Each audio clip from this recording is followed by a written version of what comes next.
Mister chairman, doctor हमारे front line warriors हैं और ये हमारी फर्स्ट डिफेंस लाइन है। यूरोप और अमेरिका में भी जितने भी कोरोना के मरीज हैं 14% हेल्थ वर्कर्स हैं, 14%। हमारे यहाँ तो जो हेल्थ का जो सिस्टम है वो बहुत इल इक्विप्ड हैं, यहाँ तो ज्यादा इम्कान हैं, लेकिन मेरे डॉक्टर्स को बचाने के लिए पीपीई और जो मास्क है N95 और जो गॉगल्स हैं और जो किट्स हैं और जो ग्लव्स हैं वो दस्तयाब नहीं है। खुद इंडिया में कि ये स्टेटमेंट रिकॉर्ड पे हैं कि 2200 वेंटिलेटर थे जिसमें 50% जो है वो खराब हैं। इस वक्त 660 डॉक्टर्स और हेल्थ वर्कर पाकिस्तान में वो कोरोना वायरस से मुतासिर हो चुके हैं और ये बढ़ रहा है। मैं समझता हूं ये हमारी फर्स्ट डिफेंस लाइन है, ये हमारे फ्रंट लाइन वॉरियर्स हैं।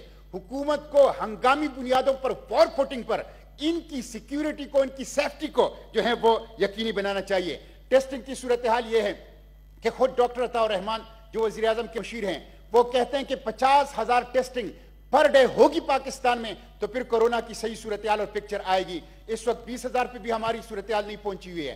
खैबर पुख्तनख्वा के साथ मुसलसल जुल्म हो रहा है।